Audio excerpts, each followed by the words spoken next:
அனைவருக்கும் இனிய சுதந்திர திருநாள் நல்வாழ்த்துக்கள். இன்னைக்கு நான் பேச எடுத்திருக்க தலைப்பு சுதந்திர தினம் கிடையாது, பெண் சுதந்திரம்.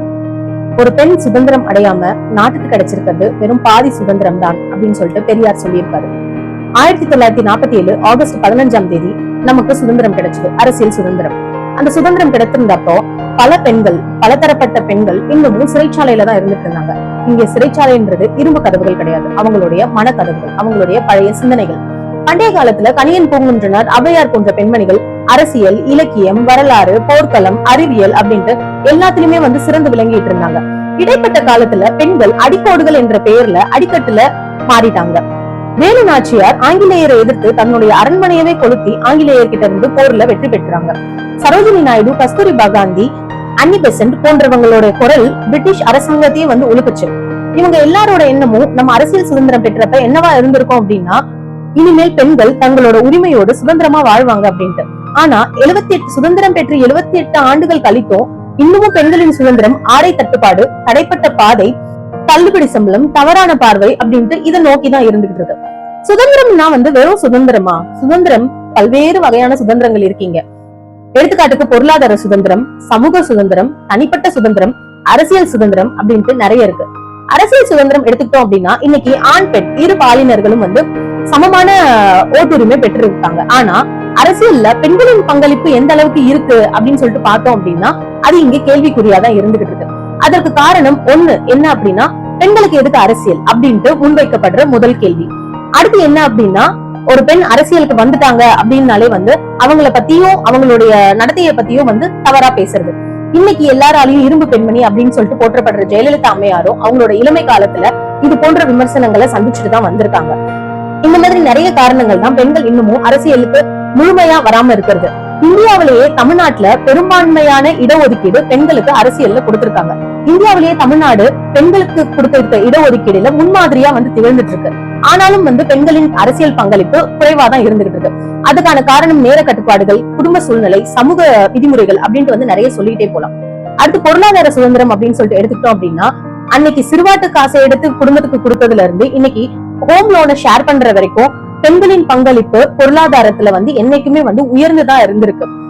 ஒரு ஆணுக்கு தான் சம்பாத்தியத்தை செலவு பண்ணும் போது இருக்க சுதந்திரம் ஒரு பெண்ணுக்கு எப்பவுமே இருக்கிறது கிடையாது. நிறைய இடத்துல பெண்கள் ஆண்களுக்கு நிகரா சம்பாதிக்கிறாங்க, ஆண்களுக்கு மேலையும் சம்பாதிக்கிறாங்க. இருந்தாலும் அவங்களுடைய சம்பாத்தியத்தை அவங்களுக்கு விருப்பப்படி செலவு பண்றதுக்கான வாய்ப்புகள் இன்றளவும் கம்மியா தான் இருந்துகிட்டு இருக்கு. அப்படி பார்த்தா இன்னுமே பொருளாதார சுதந்திரத்தையும் பெண்கள் இன்னும் முழுசா பெறல. தனிப்பட்ட சுதந்திரம்ன்றது பெண்களுக்கு என்னைக்குமே மறுக்கப்பட்ட ஒன்றாதான் இருந்துகிட்டு இருக்கு. ஒரு பெண் திருமணம் ஆகிறதுக்கு முன்னாடி வரைக்கும் பெற்றோர்களோட கட்டுப்பாட்டுல இருக்கணும். திருமணம் ஆனதுக்கு பிறகு கணவனுடைய கட்டுப்பாட்டுல இருக்கணும். ஒரு வயதானதுக்கு அப்புறம் அவங்களுடைய பிள்ளைகளோட கட்டுப்பாட்டுல இருந்திருக்கணும். இப்படி எப்பவுமே பெண்களை யாராச்சும் ஒருத்தர் கட்டுப்பாட்டுல வச்சுட்டேதான் வந்துட்டு இருக்காங்க. இந்த ஒரு கட்டமைப்புல இருந்து ஒரு பெண் வெளிய கால் எடுத்து வைக்கிறா அப்படின்ற பட்சத்துல இந்த சமூகம் அவளுக்கு கொடுக்குற பேரு அடங்கா பிடாரி, திமிர் பிடிச்சவ, இன்னும் நிறைய பேர்கள் இருக்கு. அப்படி இருக்கும்போது இந்த சமூகம் பெண்களுக்குன்னு சில கட்டமைப்புகளையும் பெண்களுக்குன்னு சில கோட்பாடுகளையும் கட்டுப்பாடுகளையும் வச்சிருக்காங்க. இங்க தனிப்பட்ட சுதந்திரம்ன்றத ஒரு பெண்ணுக்கு அந்த சமூகமோ அவளுடைய குடும்பமோ தான் தீர்மானிக்குதே தவிர ஒரு பெண்ணுக்குன்னு ஒரு தனிப்பட்ட விருப்பம் எப்பவுமே இரண்டாம் பட்சமா தான் பார்க்கப்படுது. பெண்கள் எப்பவுமே அவங்களுடைய தனிப்பட்ட விருப்பு வெறுப்புகளை முன்வைக்கிறதுக்கு முன்னாடி அவங்களுடைய குடும்பத்தை தான் முன் வைக்கிறாங்க. சமூகம் ஒரு பெண்ணை எப்படி சித்தரிச்சு வச்சிருக்காங்க அப்படின்னா, ஒரு பெண் தனக்காக யோசிச்சா அவ சுயநலவாதி அப்படின்ற மாதிரி இந்த சமூகம் ஒரு பெண்ணை சித்தரிச்சு வச்சிருக்காங்க. அதனாலேயே பெண் தனக்காக யோசிக்கிறதே அவ மறந்துட்டா. அவ எப்பவுமே அவளோட குடும்பம் குடும்பம் குடும்பம் சொல்லிட்டு அவளோட குடும்பத்துக்காகவே அவ வாழ்ற மாதிரி அவளோட இயல்பு இந்த சமூக கட்டமைப்பு உருவாக்கி வச்சிருக்கு. பெண்ணு எப்பவுமே கட்டி போடுற ஒரு சங்கிலியா அவளோட குடும்பம் தான் இருந்துகிட்டு இருக்கு. அவ கை கால்ல கட்டியிருக்க அந்த குடும்பம் சங்கிலிய வாழ்க்கை ஃபுல்லா இழுத்துக்கிட்டே தான் இந்த வாழ்க்கை என்னும் ஓட்ட பந்தயத்துல அவ ஓட வேண்டியதா இருக்கு. அப்படிதான் இந்த சமூகம் ஒரு பெண்ணை வச்சிருக்கு. ஒரு பெண் எப்போ அவளோட குடும்பத்துல இருந்து வெளியே வரணும் அப்படின்ட்டு ஒரு கருத்தை முன் வச்சாலும் இந்த சமூகம் அவளை ஒரு தேச துரோகியாவும் ஒரு சட்ட விரோதியாவும் தான் பாக்குது. பெண் என்பவள் எப்போ அவளுக்காக அவ யோசிக்க ஆரம்பிக்கிறாளோ அப்பவே இந்த சமூகம் அவளை ஒரு சுயநலவாதியா சித்தரிக்கிறாங்க. பெண்ணுக்கு எப்பவுமே இன்னொரு பெண்ணு தான் எதிரியா இருந்துகிட்டு இருக்காங்க. ஒரு பெண்ணை ஒரு ஆண் விமர்சிக்கிறத விட ஒரு பெண்ணை பத்தி இன்னொரு பெண்ணு தான் அதிகமா விமர்சனங்களை முன்வைக்கிறாங்க. பழைய பழக்க வழக்கங்கள், அதுக்கப்புறமா பழைய மூட நம்பிக்கைகள் இதுல இருந்து எல்லாம் வெளியே வரணும், ஒரு பெண்ணுக்கு வந்து சுயமரியாதைன்னு ஒண்ணு இருக்கணும் அப்படின்ட்டுதான் சுயமரியாதை இயக்கம் போன்றவற்றைகள் எல்லாம் வந்து பெரியார் வந்து முன் வச்சிருக்காரு, பெரியார் வந்து நடத்திருக்காரு. என்னதான் அந்த மாதிரி இயக்கங்கள் முன் வந்தாலும், அந்த மாதிரி இயக்கங்கள்ல வந்து பல பெண்கள் வந்து முன் வந்திருந்தாலும், இன்னைக்கும் வந்து பெண்களின் சுயமரியாதை என்பது வந்து எல்லா இடத்துலயுமே அதை வந்து ஒரு பெண் வந்து போராடிதான் பெற வேண்டி இருக்கே தவிர, பெண்களின் சுயமரியாதையே எல்லாருமே இங்க ஒரு இரண்டாம் பட்சமா தான் பாக்குறாங்க. அவளுக்குன்னு ஒரு சுயமரியாதை இருக்கு அப்படின்றது, ஒரு பெண்ணின் மரியாதை ஒரு குடும்பத்தின் மரியாதையா எல்லாரும் நினைக்கிறாங்க.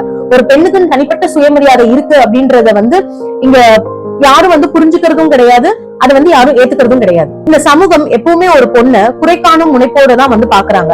ஒரு பொண்ணு எதை செஞ்சாலும் அதுல என்ன ஒரு தப்பு கண்டுபிடிக்கலாம் அப்படின்னு தான் வந்து பாக்குறாங்க. புதிய பெண்கள் தோன்றுக, துணிவு கொண்ட மங்கை, உயர்ந்த சிந்தனை கொண்ட மங்கை, சுதந்திரம் கொண்ட மங்கை அப்படின்ட்டு பாரதியார் முழக்கமிடுறாரு.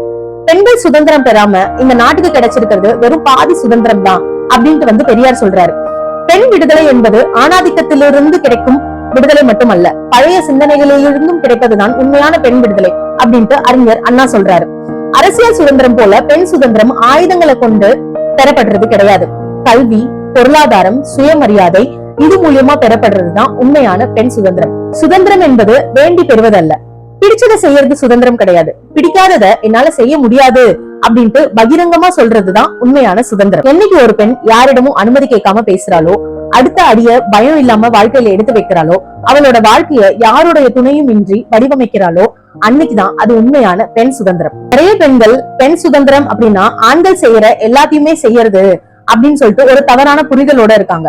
ஆண்கள் செய்யக்கூடிய எல்லாத்தையும் செய்யறது பெண் சுதந்திரம் கிடையாது. பெண் சுதந்திரம்ன்றது முழுமையா வேற. அஞ்சலி அம்மாள், வேலு நாச்சியார், கணியன் பொன்முன்றனார், ஔவையார், முத்துலட்சுமி ரெட்டி இவங்களை போல பெண்கள், இவங்க கிட்ட வந்து இவங்க எல்லாம் அழகா அப்படின்ட்டு நம்ம ஒரு நாளும் யோசிச்சது கிடையாது. அவங்களோட தனித்துவம், அவங்களுடைய போராட்டம். என்னைக்கு நம்ம இந்த சமூகத்துல போராட ஆரம்பிக்கிறோமோ அன்னைக்கு நம்ம சமூக சுதந்திரம் முழுமையா பெறுவோம். அரசியல் சுதந்திரம் பெற்ற இந்தியா விரைவில் பெண் சுதந்திரம் பெற்று முழு சுதந்திரம் பெற்ற நாடாக மாறணும் அப்படின்ட்டு நான் நம்புறேன்.